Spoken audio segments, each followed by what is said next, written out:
You're listening to Deliberate Living, a podcast that inspires, empowers, and encourages listeners to live life more authentically. My name is Holly Priestley, and I'm a full-time nomad and creator who has been living in my 1997 Ford van since January 1st of 2019. I travel the United States with my dog, learning how to live with more authenticity. I explore different ways people choose to ditch the prescribed life we've all been sold and live on their terms, finding freedom and happiness however they choose. Hello, and welcome to another episode of the Deliberate Living Podcast. I am your host, Holly Priestley, and this week's guest is Jon Stegenga. Yes. Whose name I have practiced saying like 12 times now and still feels like I'm saying it wrong. And so Jon has been living out of his van for a year and 2 months. Yep. And he does photojournalism, journalism, is currently working at a coffee shop in Denver, does a couple of odd jobs here and there, photography, videography, that sort of thing. And he is definitely like just the epitome of living a life based around like your loves and your passions and what you want to see more of in the world. And I'm really excited to have him on the show this week for all of those reasons, so that you can see another way to make life work according to what you think is important in the world. So thank you for being here, Jon. Yeah, I'm excited.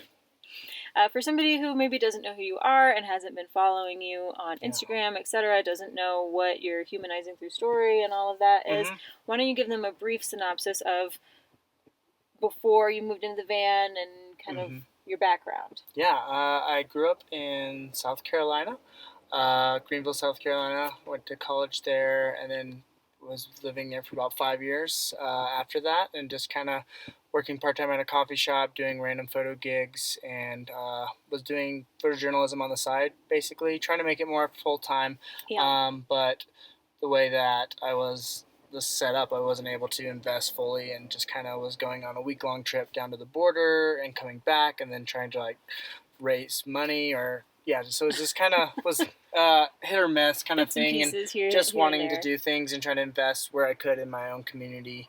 So that's kind of where I was at, just doing little things here and there. And then beginning of 2020, I actually was hired to drive a van all across the country, and I started, because of that trip, I went a whole bunch of national parks, started seeing all these different rigs.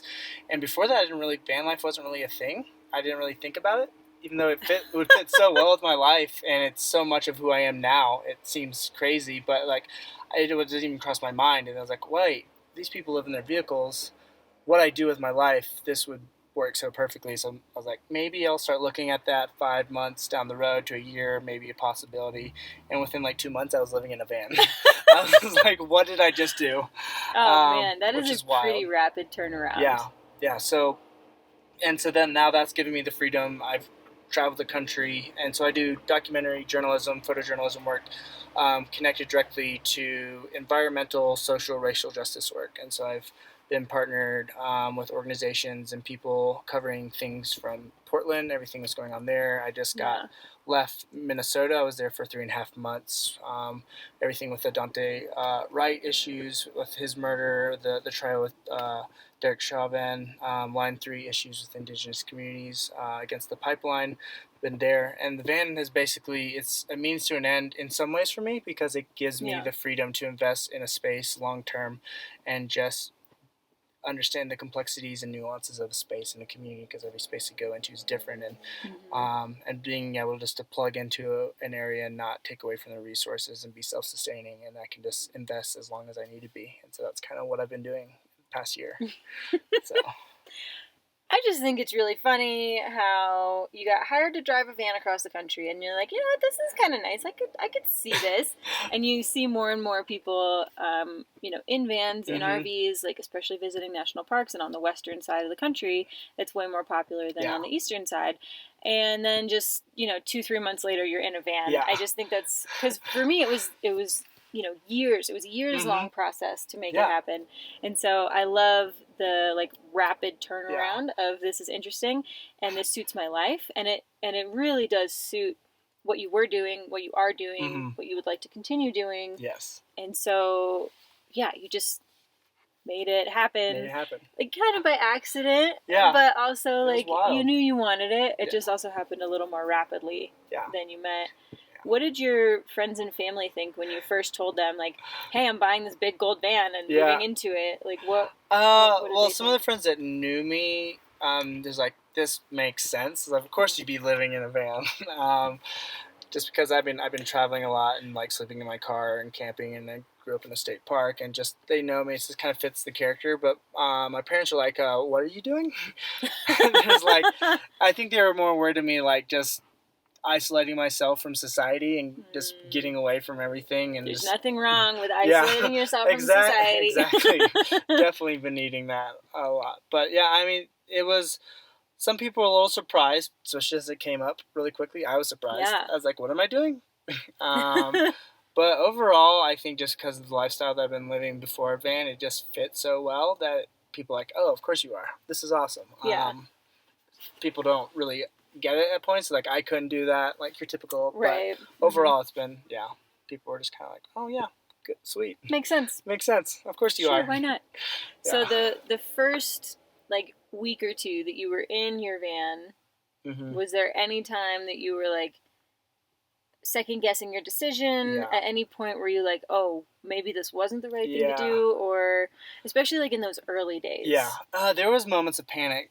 Even the day I bought it, I was like, "Oh shit, what did I just done?" I think also I was in a blur because that was the summer of George Floyd and everything was going on there, and I had just gotten off of 3 days straight of covering protests in my town in South Carolina, and the night before was tear gas and pepper spray, and I was up putting footage together till like 3 a.m. Yeah. And 4 hours later, I'm buying a van. I was like, "Wait, what did I just do?" So that whole am I in my right mind right now? The first few days were just a blur. I didn't like really process that I had bought a vehicle that I'm living in now. And it was just really weird. I think it was a little bit of a panic because I didn't do a ton of research. Again, it was like a really quick turnaround, so I wasn't familiar with a whole bunch of solar and like setups and electrical work, and the van itself. I'm not great at mechanical work. It's like I just bought an old vehicle, like 25-plus-year-old vehicle. Like, okay, what have I done? And then it's like I'm in South Carolina in the summer. It's hot. It's humid. Yikes. So there definitely was moments of panic and like, what am I doing with my life? But yeah, when I first, but you did it too fast to like. I know. Even you didn't even like process. I didn't get to like pros and cons list. That wasn't a thing. It just, yeah. Oh my goodness. Yeah, and it's crazy because at that moment I was like, yeah, maybe 5 months down the road we'll see where it's going. Maybe a year tops, and like a year flew by so fast, and I was like, yes, this is amazing. Like, I can't see myself doing anything else. This fits so well with what I do, and I've adjusted so much that it's just, it's given me so many opportunities to just see and invest in people and spaces and see the country as well. So yeah, no kidding. And so, can you dive in a little bit more into what it is that you do? We've mentioned, that the van is really a good means to an end for you to, pursue your interests and stuff. Can you dive into what it is that you do and how you afford to live in the van through that? Absolutely, because everybody's bills are a little bit different, pre and during van life, and we all kind of go about funding it in different ways. And if this is a way for you to pursue your interests and also hopefully make a little money, how do you do that? Yeah. So luckily I had a Patreon going before van life. Nice. I had been going since maybe 2018. And it was only a small amount, like $100, $200 a month, just something extra. I was trying to help me like go towards like journalism trips and travels and stuff like that. But most of my income was coming from like part-time work at a coffee shop and independent video work for organizations and stuff like that, projects that kind of kept me going. I drove for Uber and Lyft a little bit when I had a car. Not in the van. Not at all. It's not a good idea to do Uber and Lyft in a van. Yeah. It's not worth it. You don't get paid enough for the gas mileage. Nope.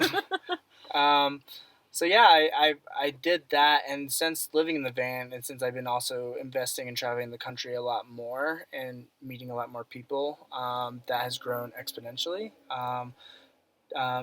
So it's still only like $600 a month through Patreon, which is a lot of what I was doing. But that's like my only source of income, basically. And then I'm still running a social media for that coffee shop that I was working at, so I'll get paid a little bit that. So I was living like $750 When I first started, probably closer to $500 a month. That's my total income. Gas, groceries, Yeah. insurances. Yeah, everything was, etc. So everything went towards that. And the first few months, I was also making Doable, but a challenging. few like monthly payments for the van to pay it off. Yeah. But yeah, that's definitely kind of how I do it. And then every once in a while now, still that I'll have a random like gig or something. Someone's like, "Hey, do you want to photograph?" I photographed this Thai New Year in Minneapolis, which was really fun. Yeah. Yeah, things like small projects like that. And with the line of work, there's been a lot of kindness of just complete strangers who've just gifted me things for the van, or like, here's $100 on Venmo, like, thanks for what you do. So like, it's that's wonderful. very kind of untraditional in some senses. When I look back, it's like I shouldn't have been able to make it to where I'm at right now, but shouldn't have been able to make it. But yeah, it has worked out really well. So I think that's awesome. What would you say are some of the biggest differences between first moving into the van and now a year and 2 months later? What are some of the biggest changes you've seen? In myself, or either one, either yourself or the van lifestyle, or the van, or things don't stay the same in this lifestyle. Not at all. I think the van has continued to change and update as I've been living in it. I got it partially built out, so I literally would be able to move in the day I bought it. So it's solar, a refrigerator, and a bed, and running water. So I was able to do it with minimal storage space in it. It's more than I have. Yeah. Still, I don't have running water. Yeah. So I've just been adding to it as I've gone. So there's pieces of wood and shelving and storage space from like 6 or 7 different states, from like forest in Oregon to a flower box for my brother's wedding, friends in Kentucky, a farm in Minnesota, just really cool things. So it's probably got like 15 to 20 different species of wood in it, which is really cool and adds a lot of character to the space itself. I had to rip up the entire floor because of rust and redo that. No, thank you. And luckily I had someone reach out that just found me on social media and offered their space to let me rebuild it. Which was incredible. So there's that. Physical things have changed a lot in the van. Finding a whole bunch of leaks that I've fixed, and so it's no longer leaking in a lot of the spaces that they were. For me, myself... Just brand new places. Exactly, yes. Oh my gosh. It never ends. But for myself, I think it's just being able to slow down a little bit more, and also seeing the world is a lot bigger, but also a lot smaller at the same time. Which...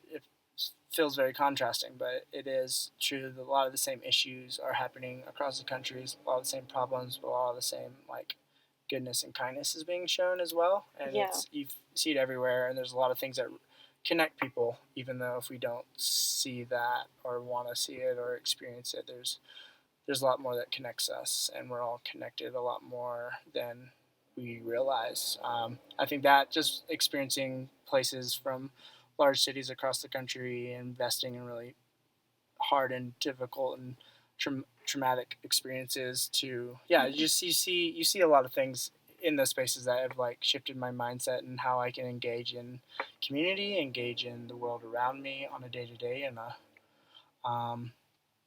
that's kind of what's gone, I think, within van life. That's been a lot more intense. And just like the lifestyle seems just natural now of living in the van, and just things that would seem like a big deal, like bathroom and shower. Just once you get it figured out, you just kind of just go with it, and you see what you value and things that you can let go or are willing to let go, and it's like, oh, this isn't really important to me anymore, and that's okay, and I can let it go. And it's like, oh, I haven't showered in 5 days. Oh well, and then navigating those spaces and navigating like.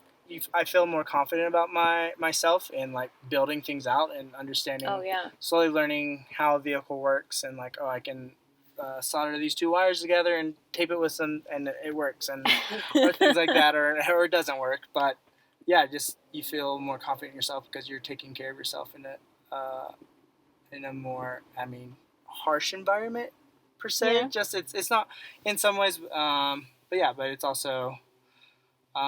Because your house is your van. If one of those things goes, the other thing is kind of tied to it directly, and so it's just like, but it's been, I think it's just shown me a lot more beauty, in a lot more simple ways. So I think that's really interesting, especially like that last note that it's shown you a lot more beauty in very simple ways. You haven't had like the traditional van life experience where, you know, you move into a van and you visit the national parks. You did that before you moved into the van. Mm-hmm. And since you moved into the van, you have put yourself in environments that are high energy, kind of traumatic, not kind of, Mm-hmm. just straight up traumatic, Yeah. and really harsh Mm-hmm. experiences with this lifestyle change that, you know, most people take to like, oh, I'm gonna de-stress, I'm gonna be simple, I'm gonna, you know, get out in nature more, and you're like, I'm gonna go straight to the front lines Yeah. of these protests and of these like really heavy things that are happening in the world, in the United States, and I'm going to go be present. I'm going to be a journalist. I'm going to tell the stories. I'm going to immerse myself. I'm going to learn. Mm-hmm. I'm going to be humbled. And to follow it up with, you know, show me a lot more beauty in a lot more simple ways. I think that's really wonderful. And like, I love the contrast and I love just the whole concept. Like, hey, I mean, I know there's beauty everywhere and beauty and simplicity, and I don't go to the front lines of protests. Yeah. You know, tell you what. And I just, yeah, it's not the traditional way of doing it. For sure. And so I love that part of your story. Do you have any pieces of advice for somebody who might want to be more involved in things like that and just doesn't know how, maybe doesn't have a van, or just in general, like, I don't know how to be involved in this. I want to. I know it's important. Maybe I'm afraid. Maybe I don't have access. Maybe I, you know, like, what can people do to be more involved without moving into a van? Yeah, and I mean, it takes a lot of intentionality, a willingness to be wrong, a willingness to learn, a willingness to be quiet. I think I'm specifically talking to white people here. Because that's where I'm coming from, and that's only space I can talk to. And I think that's a space that needs to be talking to. Yeah. So I mean, for us white people, I think it's important to engage. It's important to be a part of issues, and knowing how to step into a space will take practice and understanding. But it takes a willingness to step into a space. And willingness to learn. Yes, like, hey, like, I don't understand, and observing, and not demanding and requiring answers from people. So like, hey, how do I help you? I was like, there's a lot of resources that we can dive into and learn ourselves.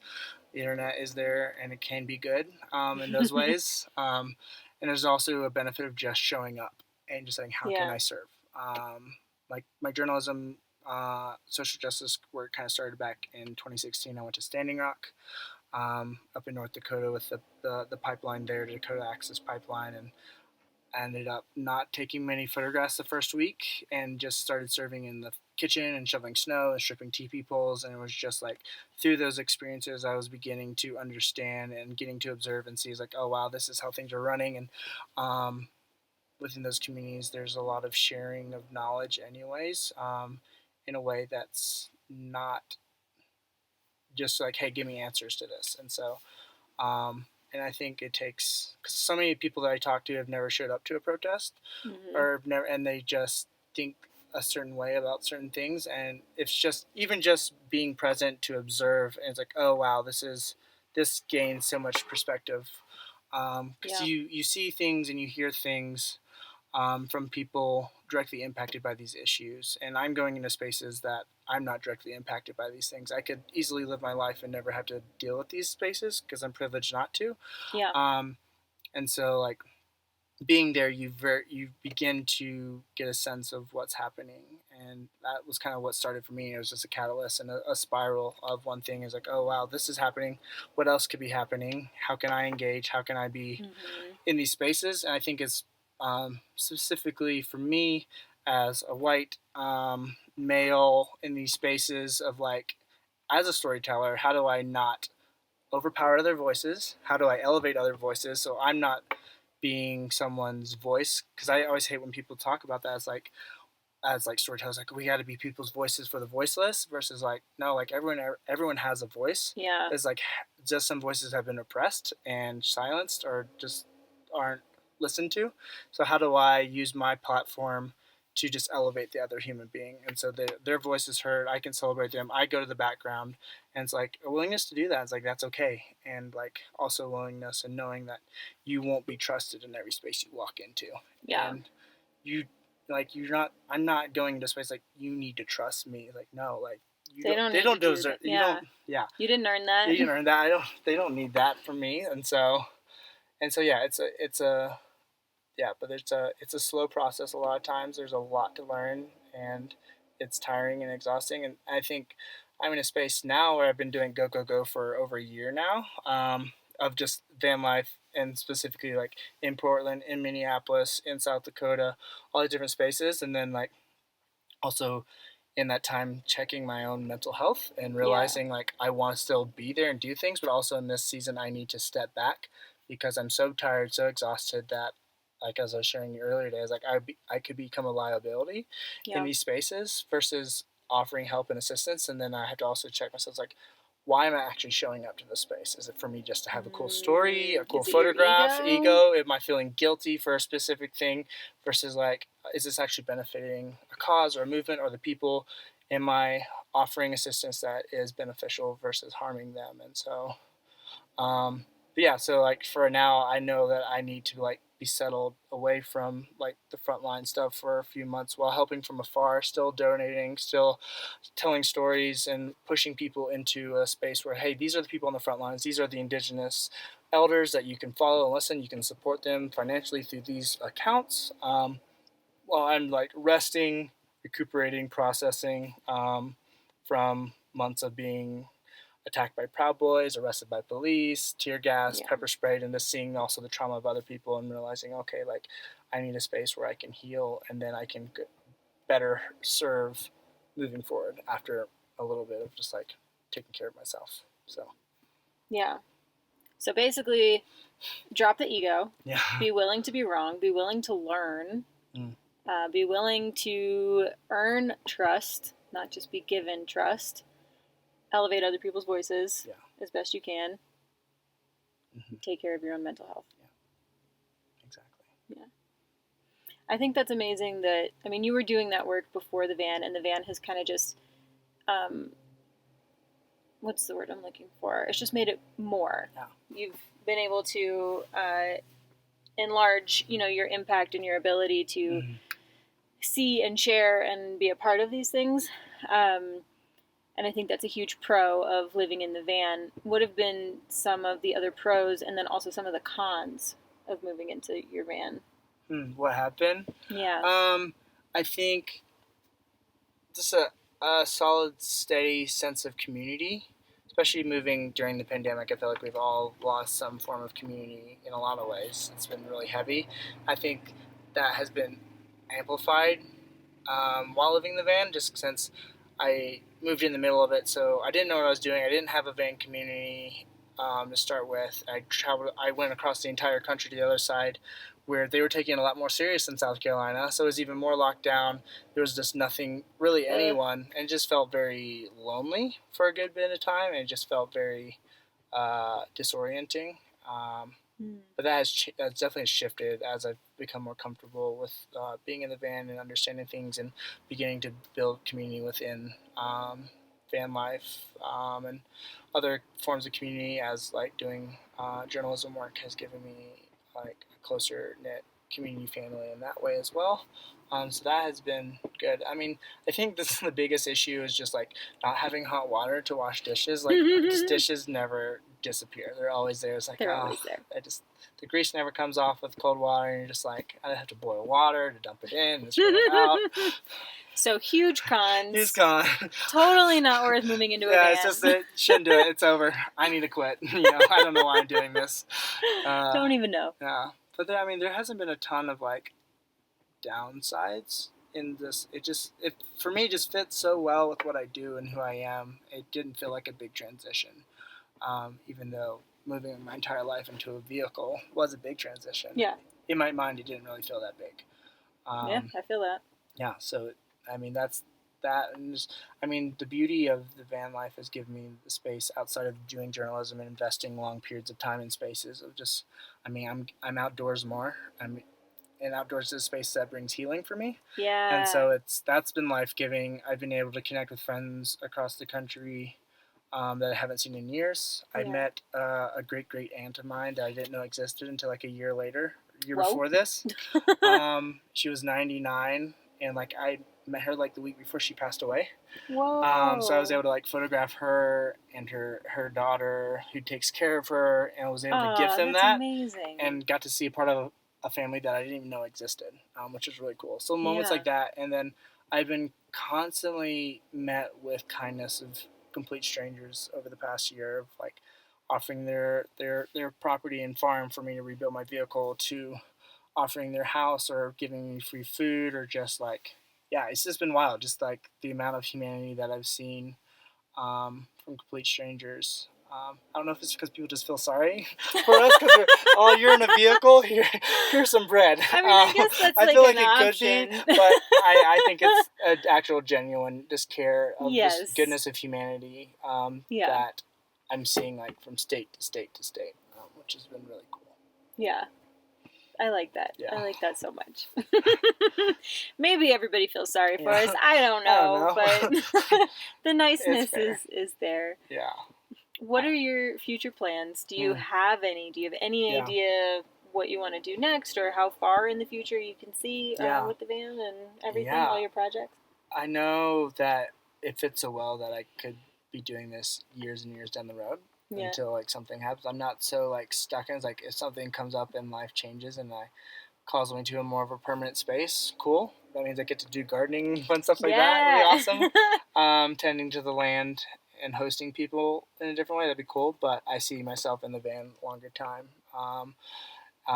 Like kind of near future, like once I leave Colorado with a little bit of savings from the coffee job shop, probably head towards California just for a little bit, get the coastline, and then one of the big things that I want to do is spend an extended time at the border with the refugee community. I've spent like two-week trips, 2019 and 2020, inside the refugee camps in like Matamoros and Brownsville and McAllen, Texas area. But that's such a complex, diverse space that continues to change every single moment. And so like a 2-week trip only scratches the surface of everything that's going on there. And like the people I talk to down there is like, yeah, the longer you're here, the more complex it gets. And so there's no simple answer in that way. And so it's just a lot of brokenness and a lot of misinformation being spread. And so what a surprise. Yeah. I'll stop there.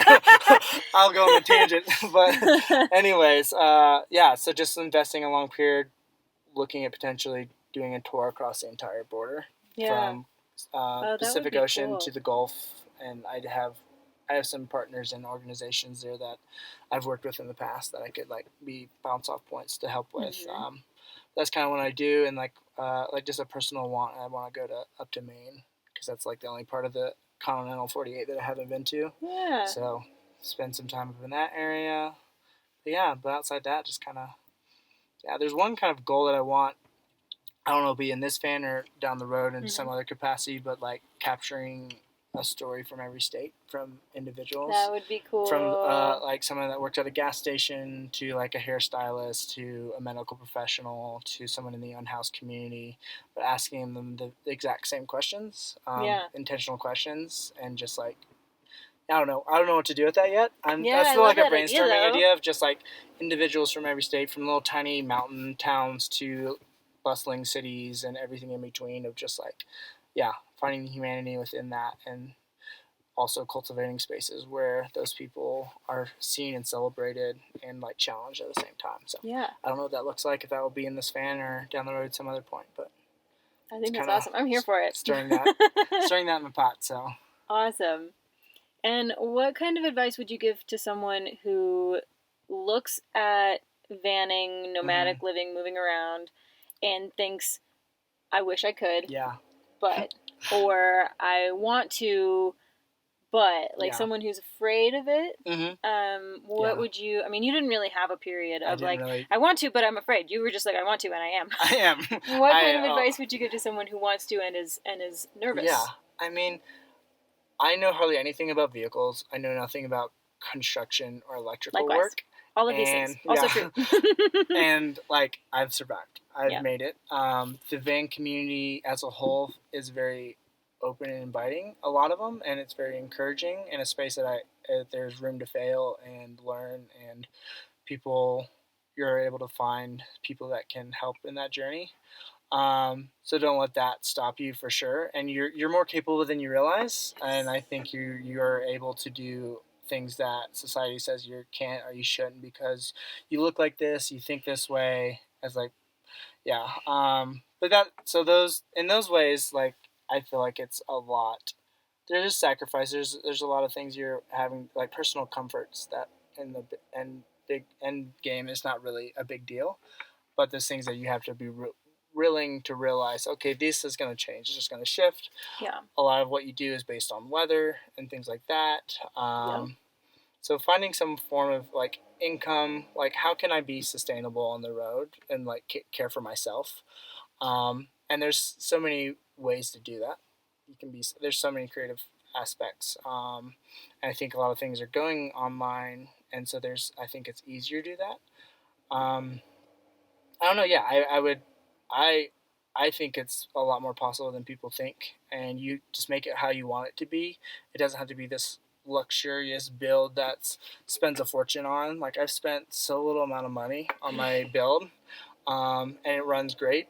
I do recommend older vehicles. I mean, as a personal, I have a '95 GMC, yep. And I just feel like I haven't had to take it into the mechanic once on any big issues, and like over a year and a half, and I don't know. I just feel like it's a lot easier to get worked on anywhere across the country. I found that to be true with mine too. Yeah, I don't know. There can be pros to like the newer stuff as well. I'm speaking from my personal experience, and that's what I've enjoyed, and I think that's what the podcast is for. Exactly. So yeah, I think that it's definitely doable. Just what do you want out of it, and how can you make that happen? If you just want to do it for longer, like weekend trips, or you want to just dive into it full time and travel the whole country, or just be more intentional with how you're living and what your impact you're having on the planet. All those things can be done through the van. You just have to be willing to kind of let go of what the society says you should be doing, and it's yeah, absolutely. Yeah. I agree with everything that you said there. Yeah. If people wanted to come follow you, find out more about what you're doing, more about your storytelling, maybe join your Patreon, now is the time to tell them how to find you online. Yeah. So my journalism work is the main focus of what I do is humanizing through story. And then the website is humanizingthroughstory.org. Same name on all my social media platforms. So that's kind of what I push people towards because that's why I'm in the van.